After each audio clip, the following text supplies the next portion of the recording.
Today we are going to talk about the first chapter of 12th class in botany. The name of the chapter is Sexual Reproduction in Flowering Plants. Sexual reproduction in flowering plants, यानी कि पुष्पी पादपों में लैंगिक जन्म।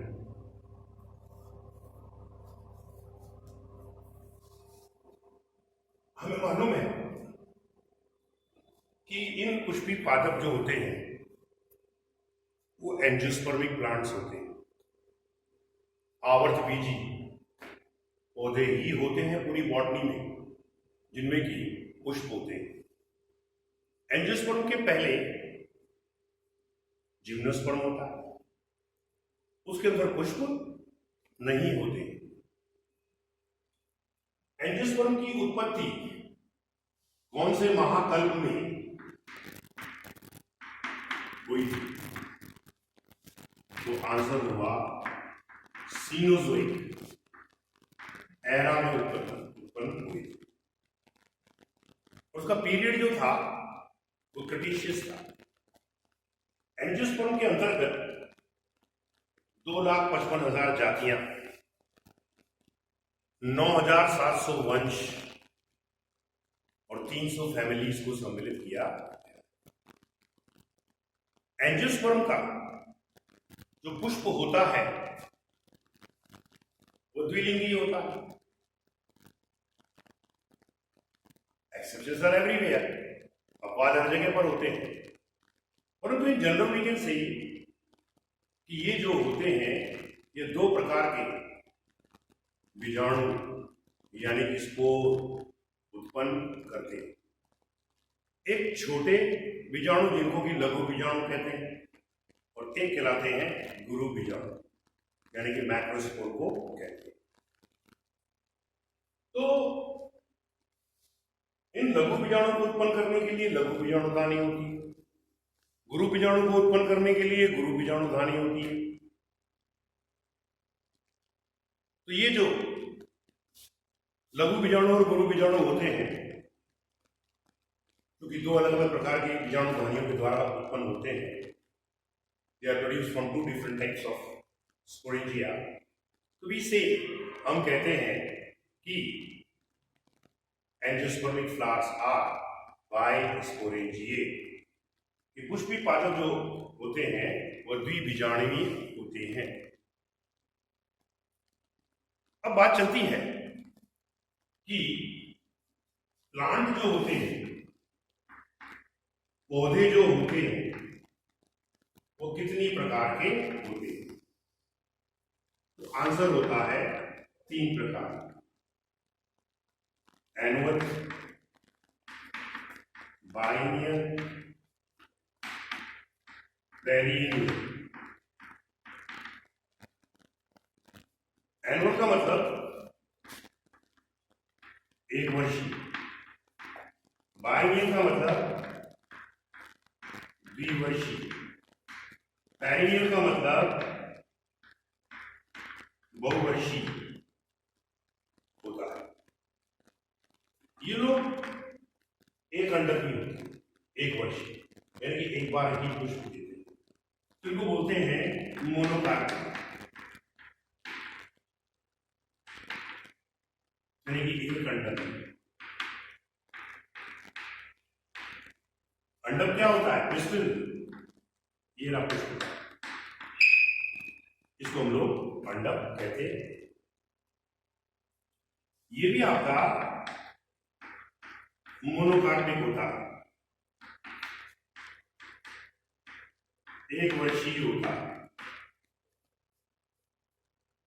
परंतु biennial का मतलब ये नहीं होता है कि 2 साल में जीवन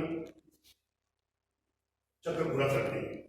ये एक वर्ष के अंदर, ये पहली ऋतु में, पहले सीजन में, सीजन 1 में, तो ये भोजन को स्टोर करते हैं और उसी भोजन का उपयोग ये दूसरी ऋतु के अंदर पुष्पीकरण के लिए काम में लेते हैं। ये ऐसे। अब चले हम लोग बहुवर्षीय वाले। बड़े बड़े पेड़ जो होते हैं वो सब बहुवर्षीय होते हैं, जो अनेक वर्षों तक जीवित रहते हैं, और उनके अंदर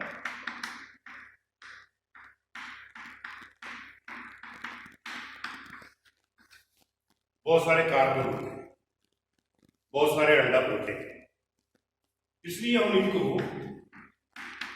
पॉलीकार्पिक कहते हैं। क्या बोलते हैं?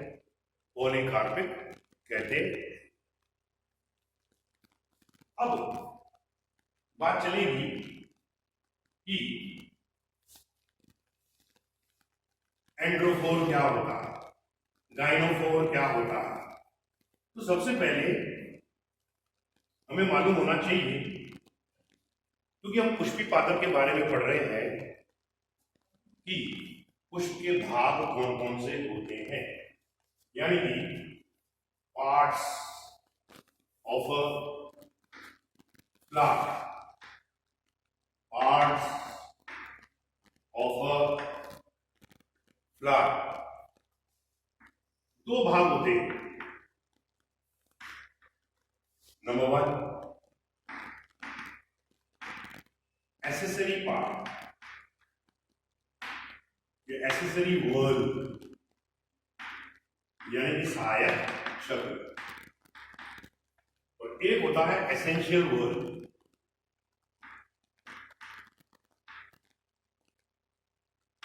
यानी कि आवश्यक शब्द। पुष्प जो होता है उसको यदि आप देखेंगे तो उसके लिए 4 चक्र होते हैं। 4 चक्रों में 2 लैंगिक जन्म के लिए आवश्यक होते हैं, दे आर नेसेसरी, और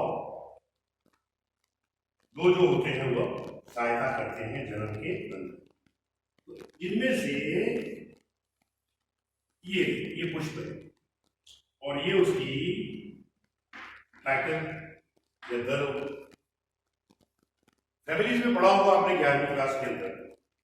इसमें 4 चक्र होते हैं, कैलिक्स, कोरोला, एंड्रोशियम और गाइनोशियम। तो कैलिक्स, कोरोला, एंड्रोशियम, गाइनोशियम क्या हो गए? चक्र हो गए, which are located on this part of the flower. Actually, it's not the part of the flower, but it's the site or seat where all the 4 words they are located. इनको हम लोग बोलते हैं थैलेमस, इसको हम लोग बोलते हैं टोरस। अब ये हाइडल यानी कि कैलिक्स और ये कोरोला यानी कि दल, तो लैंगिक जन्म में सहायता करता है। इसका मतलब इन दोनों को हम सहायक चक्र के अंदर इंक्लूड करेंगे, और एंड्रोशियम और गाइनोशियम, उमंग और जायम को हम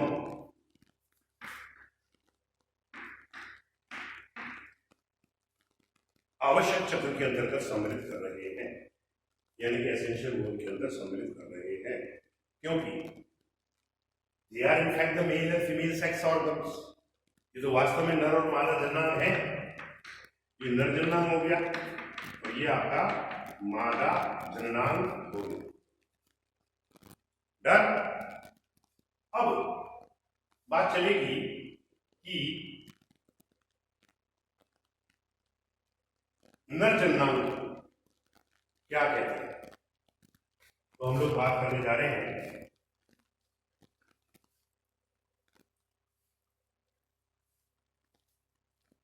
नर जननांग के बारे में, यानी मेल रिप्रोडक्टिव ऑर्गन्स के बारे में। मेल रिप्रोडक्टिव ऑर्गन्स यानी नर जननांग, जिसे हम लोग स्टैमेन भी कह देते हैं, पुंकेसर भी कह देते हैं। पुंकेसर,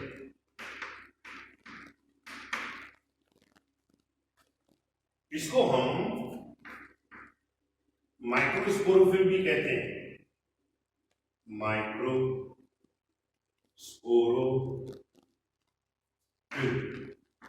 यानी कि लघु बीजाणु पर्ण। तो यह कैसा होता है? तो हम यहां पर ये पुंकेसर बना है, जिसके अंदर ये कहलाता है फिलामेंट और ये कहलाते हैं परागकोश।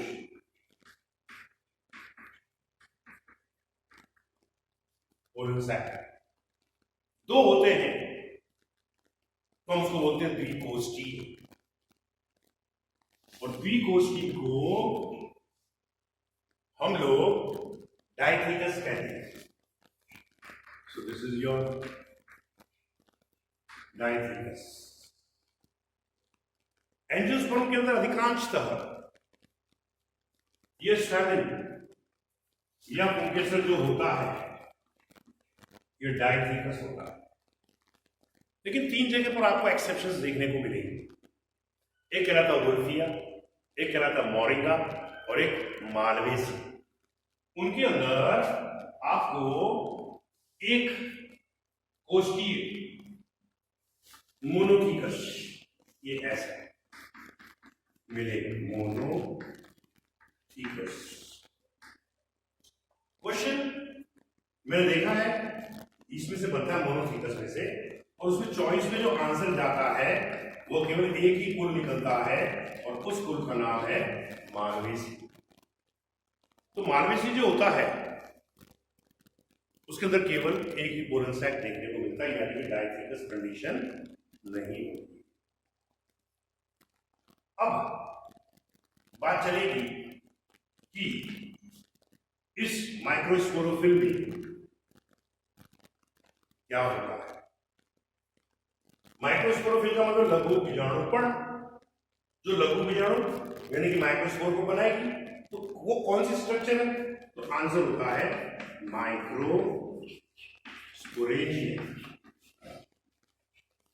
माइक्रोस्पोरेंजिया को हम लघु बीजाणुधानी कहते हैं। तो हमने क्या करा, इसका सेक्शन काटा। कितने लोब है इसमें? 2। प्रत्येक लोब के अंदर 2, तो 2 लोब के अंदर टोटल ये 4 क्या होगी? माइक्रोस्पोरेंजिया होगी। यानी टोटल कितने माइक्रोस्पोरेंजिया होगी इसके अंदर? 4। 4 माइक्रोस्पोरेंजिया आर प्रेजेंट। ये माइक्रोस्पोरेंजिया जो होगी ये माइक्रोस्पोर बनाएगी, यानी कि लघु बीजाणु बनाएगी।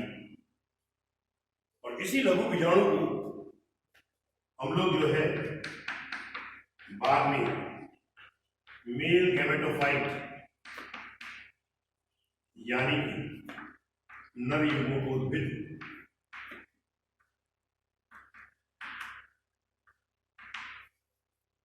कहते हैं। अब ये लघु बीजाणु जो होगा, जब इसके ऊपर मोटी भित्ति चढ़ जाएगी तो हम इसको फिर परागकण यानी कि पोलन ग्रेन कहते हैं। ये रहा आपका पोलन ग्रेन, परागकण। Done.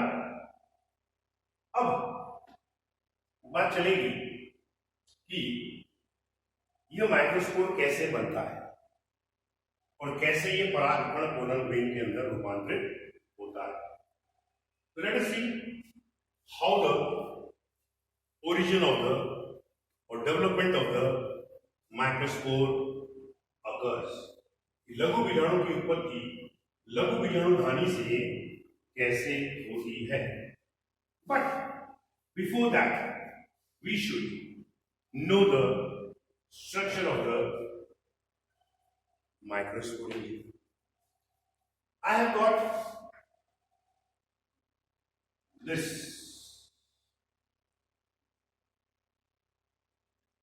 swimming. I'm going to take the section, transverse section of it. ये मैंने ट्रांसफर सेक्शन की, और ये ट्रांसफर सेक्शन जो है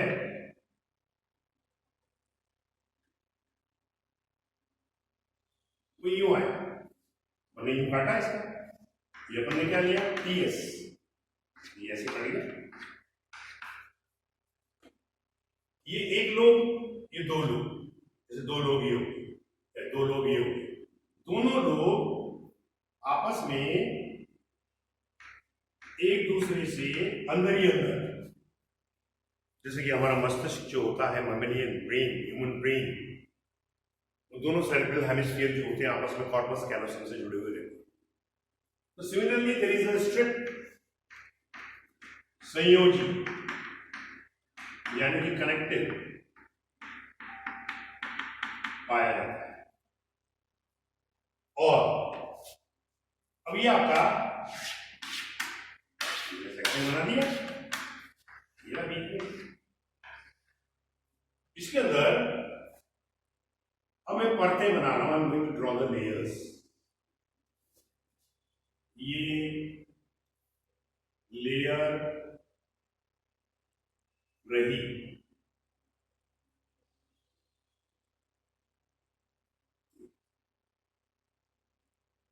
इस जगह पर एक माइक्रोस्पोरेंज, इधर दूसरी, इधर तीसरी, इधर चौथी, टोटल कितनी माइक्रोस्पोरेंजिया हो जाएंगी?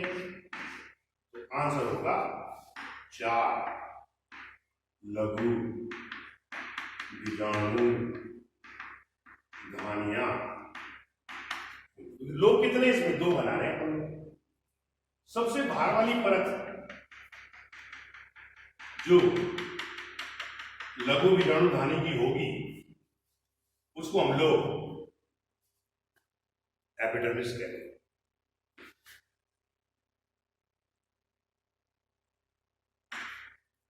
इसी के नीचे हमें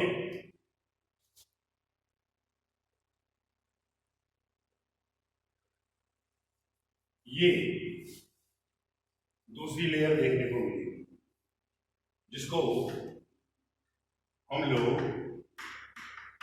एंडोथीसियम कहते हैं। फिर उसी के नीचे एक परत और मिलती है, जिसको हम मिडिल लेयर कहते हैं, मध्य पटलिका कहते हैं, मिडिल लेयर। और अंदर ही अंदर आपको सबसे महत्वपूर्ण परत देखने को मिलेगी, जिसे हम लोग कैपिटम कहते हैं। क्वेश्चन ये बनता है, लघु बीजाणु धानी के चारों ओर बाहर से अंदर की ओर पाई जाने वाली विभिन्न परतों का सही क्रम बताइए। सबसे बाहर कौन? Epidermis, then endothecium, then middle layer, then endothecium की बात करते हैं हम लोग। इसकी जो सेल्स होती हैं, इसकी जो कोशिकाएं होती हैं, ये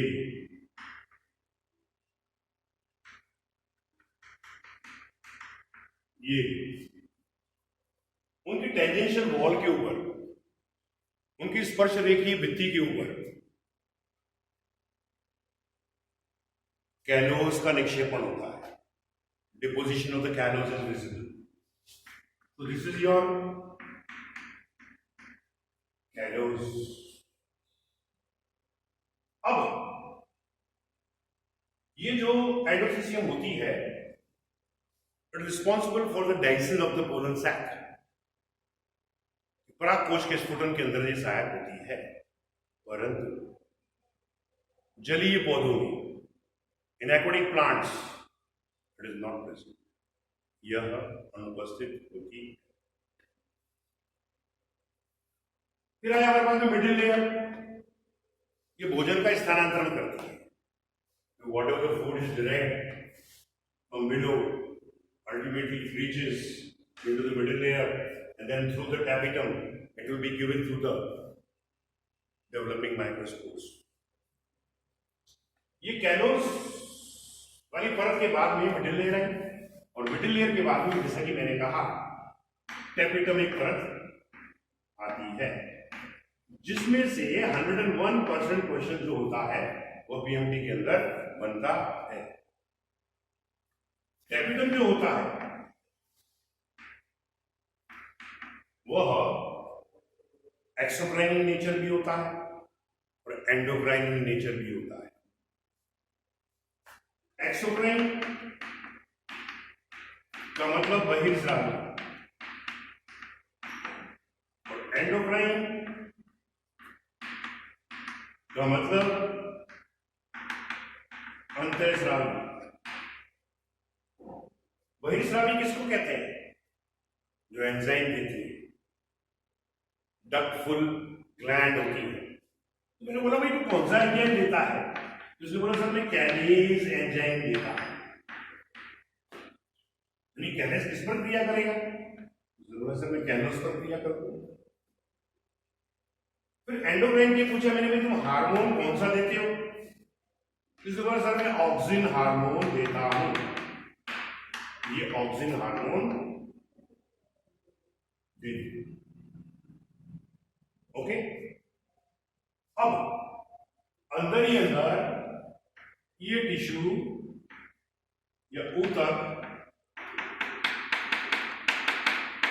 भरा पड़ा है, जिसे हम लोग माइक्रो स्पोरो जिनस टिश्यू कहते हैं, लघु बीजाणु जनक ऊतक कहते हैं।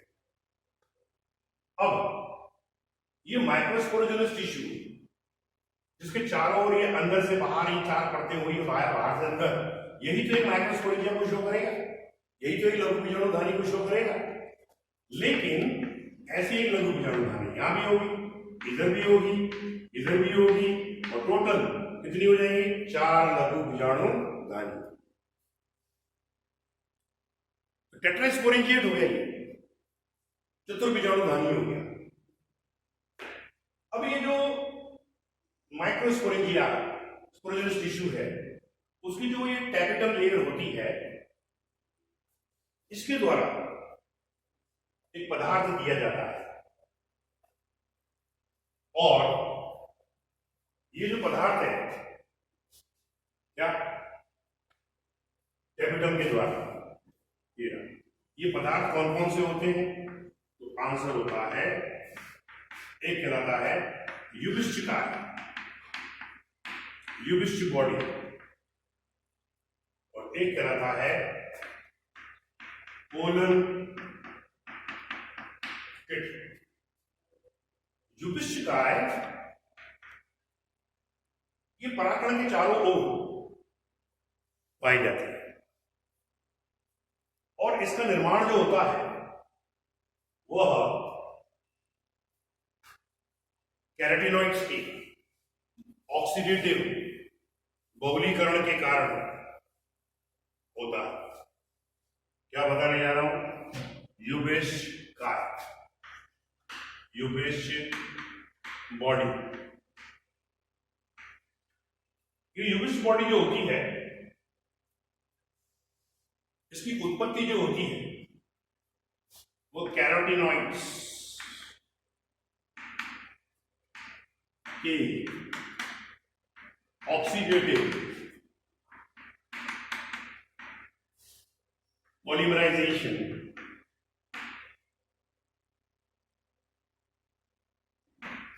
के कारण होती है।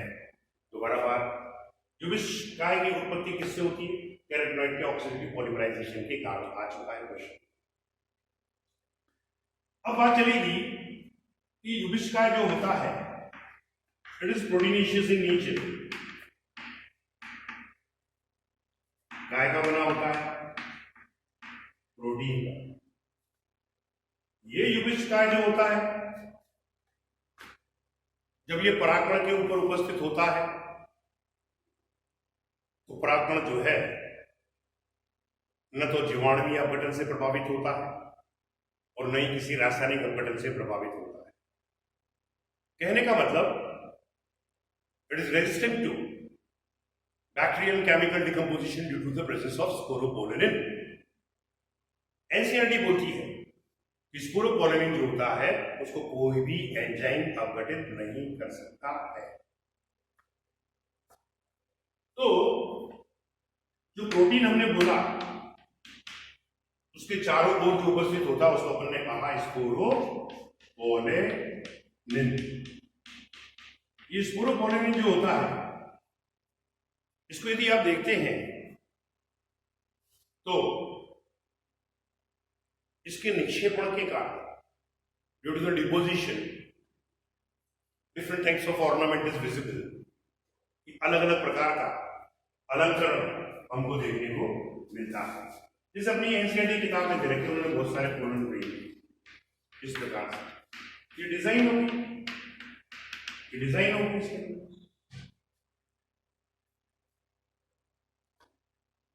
तो जो स्पोरोपोलिन है इसी के कारण जो है ये जीवित रहता है। मतलब it remain preserve during the fossilisation also because of the sporopollenin. जीवाश्मीकरण के दौरान यह संरक्षित रहता है। कौन? परागकण। किसके कारण? स्पोरोपोलिन के कारण। क्यों? क्योंकि इसको कोई एंजाइम डिकम्पोज नहीं कर सकता है। No enzyme can decompose sporopollenin. अब ये जो युविष्काय थी इसके बाद में बात आती है पोलन किड की। पोलन किड जो होता है वह भी टैपेटम से पैदा होता है। किससे पैदा हो रहा है? By tapetum. ये भी पोलन ग्रेन के ऊपर ही मिलेगा आपको। और कौन से पोलन ग्रेन के ऊपर मिलेगा? जिनका की पॉलिनेशन कीटों के द्वारा होता है, इंसेक्ट्स के द्वारा होता है, यानी कि एंटोमोफिलस होता है। पोलन किट क्या करता है कि परागकण को, पोलन ग्रेन को इंसेक्ट की उपांगों से चिपकाने में मदद करता है। और दूसरा, पोलन ग्रेन को अल्ट्रावायलेट रेज से बचाने का कार्य करता है। ओके, चलिए सर, तो ये तो रही कहानी different layers and the microsporogenous tissues के बारे में। Now we are going to talk about how the microspore is produced. कि माइक्रोस्पोर जो होता है वो कैसे पैदा होता है, लघु बीजाणु कैसे पैदा होता है।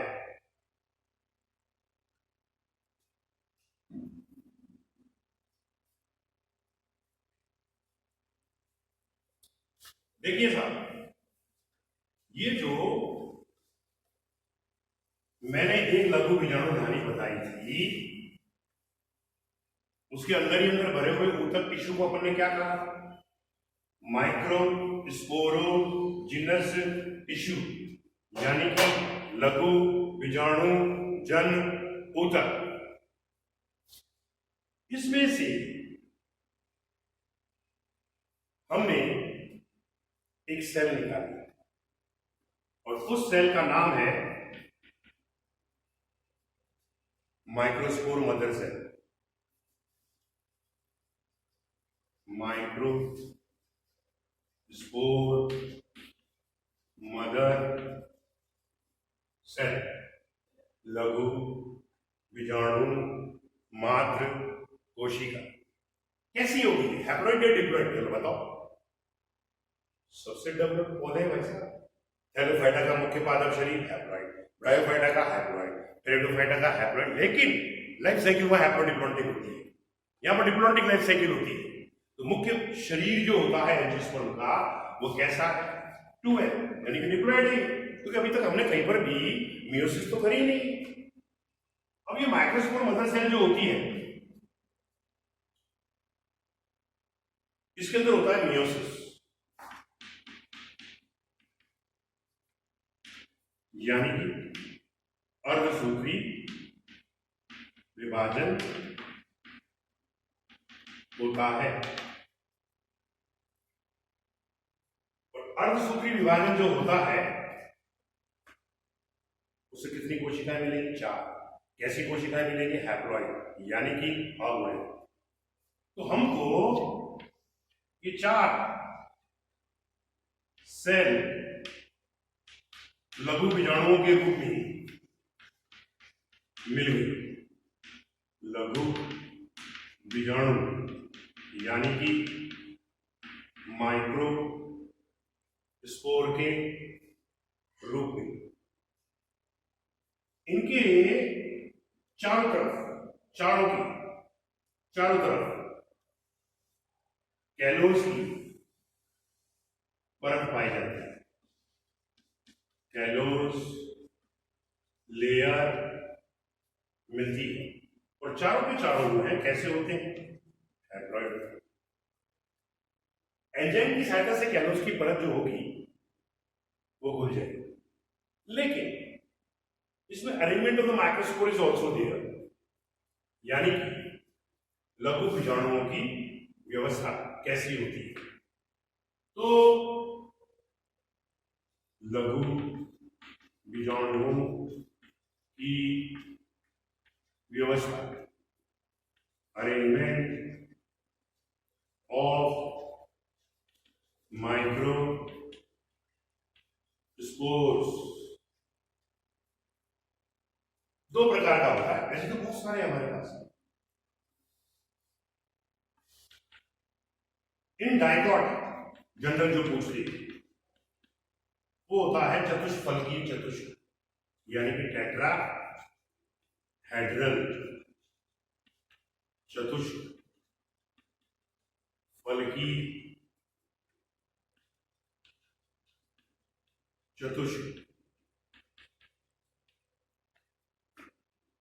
और मोनोकॉट के अंदर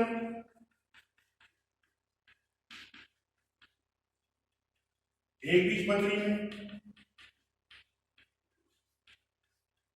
जो होता है वो होता है समद्विपार्श, यानी कि आइसोबाइलेटरल।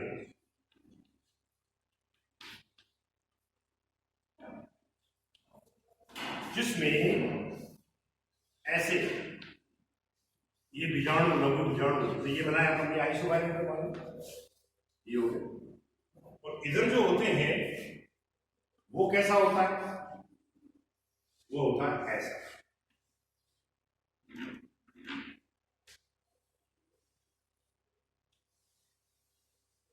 ये हो गया ऐसा। अब जो है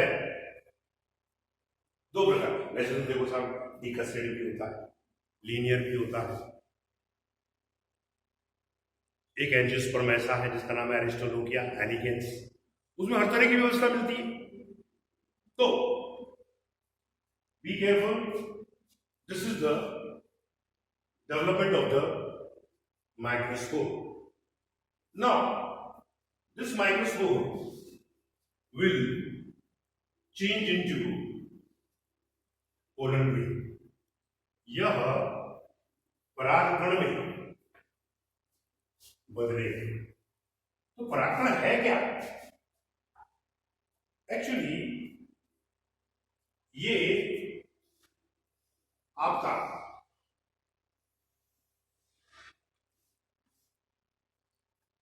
माइक्रोस्कोप, उसमें से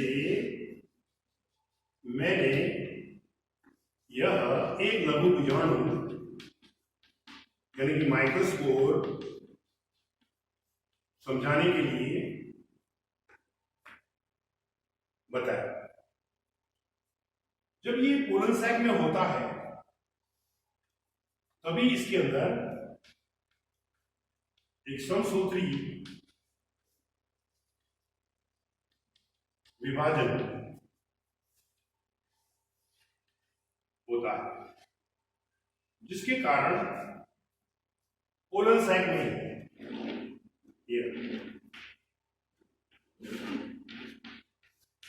दो कोशिकाएं, दो सेल बन जाती हैं,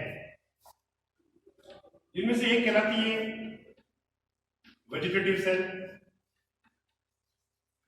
और एक कहलाती है जनरेटिव सेल, यानी कि जीसी। इसको बोल सकते हो वीसी। कुछ समय बाद जीसी जो होती है वो वीसी के अंदर धस जाती है। अभी आपका माइक्रोस्कोप रहा, इसके अंदर मैंने सपोज करो ये वीसी मैंने ये शो कर दिया, तो वीसी तो ये और उसके अंदर कौन बन गई? जीसी। तो ये जीसी, तो this is your VC and this is your GC. अब अभी भी ये माइक्रोस्कोप जो है पोलर साइड में ही उपस्थित है, और जब ये फटेगा तो दो कोश की अवस्था के अंदर परागित होगा, पॉलिनेट होगा। एनसीईआरटी की किताब लिखती है कि 60% एंजियोस्पर्म के अंदर, that is 60% angiospermic plant, the pollination of the pollen grain occurs in 2 cell stage.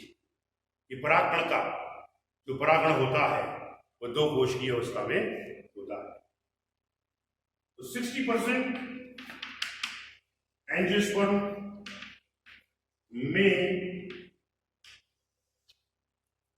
परागण दो कोश की अवस्था के अंदर होता है। अब परागकण जो होता है उसकी क्या संरचना होती है,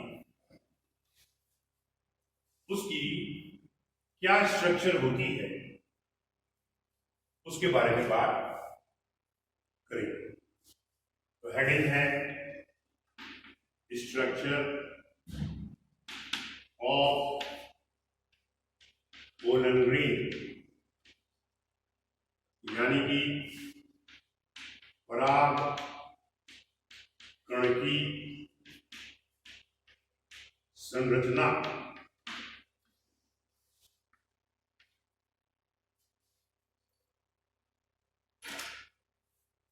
संरचना काफी बड़ी है, जिसके बारे में हम अगले पीरियड के अंदर बात करेंगे। Thank you.